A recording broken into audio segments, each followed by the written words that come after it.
अभी तेजस्वी यादव से कुछ दिन पहले पूछा गया कि बांग्लादेश में जो हो रहा है उस पर आप क्या कहेंगे, तो वो कहते हैं मुझे जानकारी नहीं है। अरे आपको जानकारी कहां से होगी? वो तो आपके वोट बैंक है, वो आपके राजनीतिक दामाद है तेजस्वी जी, उनको वोट की तरह आप यूज करते हैं। लेकिन जैसे संभल का मुद्दा आएगा ये हुआ हुआ करेंगे रंगे सियार की तरह।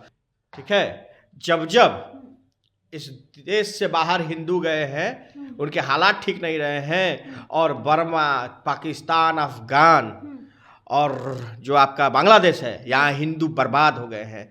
हिंदू होने के नाते हमारा खून खौल उठता है और हर हिंदू का खून खौल उठना चाहिए। नमस्कार, आप देख रहे हैं खबरीलाल लाइव और मैं हूं आपके साथ निधि सिंह। देखिए, जिस तरीके से बांग्लादेश में हिंदुओं पर अत्याचार हो रही है और ऐसा बोला जाता है कि भारत एक तरह से सनातन धर्म के प्रति जो जागरूकता कर रहे हैं, लोगों को सनातन धर्म के प्रति लगातार प्रचार प्रसार हो रहा है, तो वहीं हिंदुओं पर अत्याचार बांग्लादेश में लगातार होते जा रहा है। इस मुद्दे पर हम बातचीत करेंगे। हमारे साथ भाजपा के वरिष्ठ नेता हैं हमारे साथ मौजूद, उनसे ही बात करेंगे। सुमित जी हैं, कैसे देखते हैं बांग्लादेश में लगातार प्रदर्शन होता है, हिंदुओं के साथ अत्याचार होने का मामला जो है प्रकाश में आता है, क्या कहिएगा? हिंदू होने के नाते हमारा खून खौल उठता है और हर हिंदू का खून खौल उठना चाहिए। देश से बाहर जब जब विभाजन हुए, हिंदू अलग देशों में गए, चाहे बांग्लादेश हो, अफगानिस्तान हो, पाकिस्तान हो या फिर बर्मा हो, वहाँ के हालात हिंदुओं के पक्ष में नहीं रहे हैं। ठीक है, जब जब इस देश से बाहर हिंदू गए हैं उनके हालात ठीक नहीं रहे हैं, और बर्मा, पाकिस्तान, अफगान और जो आपका बांग्लादेश है यहाँ हिंदू बर्बाद हो गए हैं।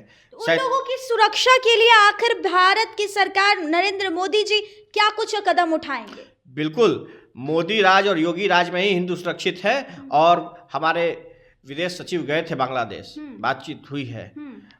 भारत निश्चित तौर पे संजीदा है इस मामले पे, और विश्व अब बांग्लादेश को परेशान कर रहा है कि इस तरह के अत्याचार क्यों किए जा रहे हैं। आप देख लो, एक चीज मैं बड़े धक्के की चोट पे कहता हूँ, 1947, 71, 2024 चेहरे बदले, पीढ़ियां बदली, समय बदले, वक्त बदले, हालात बदले, लेकिन नहीं बदली इनकी नीयत।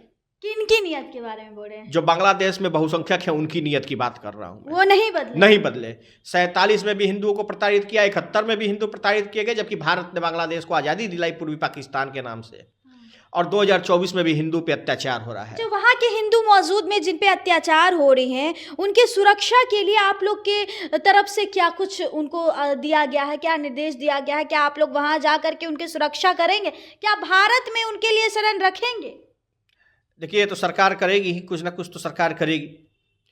और वहाँ पे हिंदू संतों को जेल भेज दिया जाता है, हिंदू मंदिर तोड़े जाते हैं, ये कतई बर्दाश्त नहीं है। भारत में कई जगहों पर प्रदर्शन किए जा रहे हैं बांग्लादेश में हिंदुओं के खिलाफ जो अत्याचार हो रहा है। और मैं कहना चाहता हूँ उन नेताओं को जो इस पर राजनीतिक रोटियां सेक रहे हैं, ये कतई बर्दाश्त नहीं होगा। अभी तेजस्वी यादव से कुछ दिन पहले पूछा गया कि बांग्लादेश में जो हो रहा है उस पर आप क्या कहेंगे, तो वो कहते हैं मुझे जानकारी नहीं है। अरे आपको जानकारी कहां से होगी? वो तो आपके वोट बैंक है, वो आपके राजनीतिक दामाद है तेजस्वी जी, उनको वोट की तरह आप यूज करते हैं। आप कभी बहुसंख्यक के बारे में सोच नहीं सकते, आप अल्पसंख्यक की हितैषी बन के रहते हैं। आज किशनगंज में, कटिहार में ऐसी बात कर रहे हैं, उनके ही तो वोट है ना, एमवाई समीकरण। मैं वही तो कह रहा हूं कि वो कभी भी बांग्लादेश पर नहीं बोल सकते हैं। वो सीधे कहते हैं मुझे जानकारी नहीं, क्योंकि वो जो प्रॉपर कौम है वो उनका राजनीतिक दामाद है, वो वोट बैंक है उनका। कभी उसके खिलाफ वो बोल नहीं सकते, उसके मुद्दे पे वो नहीं जा सकते। लेकिन जैसे संभल का मुद्दा आएगा ये हुआ हुआ करेंगे रंगे सियार की तरह। इन रंगे सियारों को जनता पहचान चुकी है और जनता ने इनको बार बार सबक सिखाने का काम किया है, और 2025 में भी जनता इन रंगे सियारों को सबक सिखाएगी। और आपको ये मालूम होना चाहिए, ये जितना तुष्टीकरण करेंगे, जितना अल्पसंख्यकों को बढ़ावा देंगे, तो 1952 से लेकर 2024 तक का ट्रेंड देख लीजिए। भारत में जो भी चुनाव हुए हैं, बहुसंख्यकों ने जिधर वोट किया है सरकार उधर बनी है। चलिए, तो ये थे हमारे साथ बातचीत करने के लिए भाजपा के नेता सुमित जी, जिन्होंने सीधे तौर पर यहाँ पे नेता प्रतिपक्ष तेजस्वी यादव को सचेत किया है और कहा कि वो हमेशा से बहुसंख्यक को सपोर्ट किए हैं और वो हिंदुओं पर हो रहे अत्याचार के बारे में कुछ भी नहीं सोचते। लेकिन इस वीडियो के माध्यम से आपकी क्या प्रतिक्रिया होगी वो कमेंट्स में ज़रूर बताइएगा। बहुत बहुत धन्यवाद।